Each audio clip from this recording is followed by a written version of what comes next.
पुंछ में पाकिस्तान की गोलाबारी से 10 सिविलियन जो है मारे गए हैं। ऑपरेशन सिंदूर के बाद जो है पाकिस्तान आर्मी की तरफ से की गई क्रॉस बॉर्डर शेलिंग में कम से कम 10 सिविलियन की जान चली गई है और 40 से ज़्यादा लोग जख्मी हुए हैं।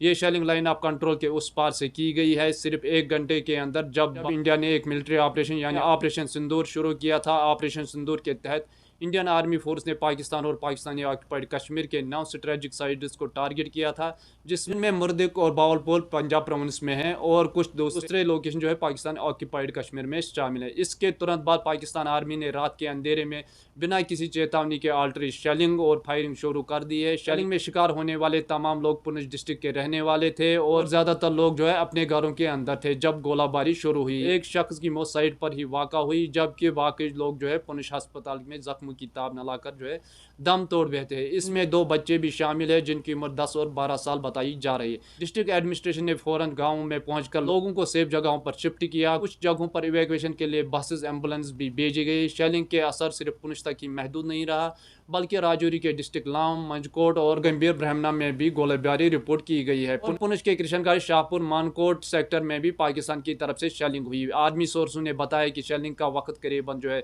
2:30 बजे सुबह था, जब पहली बार इंजरीज और कैजुअलिटी की इंफॉर्मेशन मिली। मीडिया रिपोर्ट्स के मुताबिक पुंछ के कई जो स्ट्रक्चर्स को शेलिंग ने नुकसान पहुंचाया है।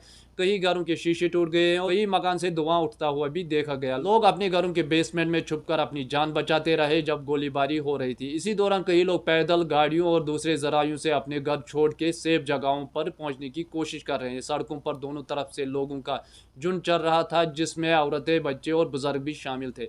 जम्मू कश्मीर के लेफ्टिनेंट गवर्नर मनोज सिन्हा ने अपने एक्स पर लिखा है कि मैंने डिस्ट्रिक्ट कमिश्नर को हिदायत दी है कि वो जो है खतरे वाले इलाकों से लोगों को सेफर लोकेशन तक पहुंचाने की कोशिश करें। उनके लिए रहने, खाने, इलाज और सफ़र के जो है सारी चीज़ें मुहैया की जाए। हम हर नागरिक की सुरक्षा का भरोसा देते हैं। इंडियन आर्मी के मुताबिक पाकिस्तान आर्मी ने पिछले 2 हफ्तों से कुपवारा, बारामूला, पुंछ, राजौरी, मेंढर, नौशेरा, सुंदरबनी और अखनूर में छोटे आर्मी से फायरिंग की थी, जो पहलगाम हमले के बाद शुरू हुई थी, जिसमें 26 लोग मारे गए थे। इंडियन आर्मी ने अपने एक्स पोस्ट पर वेडनेसडे सुबह कंफर्म किया था पाकिस्तान ने भीमबारगरी एरिया में जो है फायर वायलेशन किया है और इंडियन आर्मी ने उसका जवाब जो है तरतीब के साथ दिया है। डिफेंस मिनिस्टर ने अपने बयान में कहा है कि ऑपरेशन सिंदूर एक केयरफुल और सेलिब्रेटेड प्री-डॉन ऑपरेशन था, जिसमें ना तो किसी पाकिस्तानी मिलिट्री फैसिलिटी को टारगेट किया गया और ना ही एस्केलेशन करने की कोशिश की गई, बल्कि ये एक फोकस्ड, मेजर और नॉन एस्केलेटरी ऑपरेशन था, जिसमें इंडिया ने काफ़ी रिस्ट्रेंट दिखाया। हालांकि पाकिस्तान की तरफ से की गई शेलिंग ने एक बार फिर LOC पर अमन को तोड़ने की कोशिश की है, जिसका सबसे बड़ा नुकसान जो है कॉमन सिविलियंस उठा रहे हैं। इस वक्त सिचुएशन टेंस है, लेकिन इंडियन आर्मी और जम्मू कश्मीर एडमिनिस्ट्रेशन दोनों एक्टिव हैं ताकि और नुकसान ना हो और लोगों की सुरक्षा बनी रहे।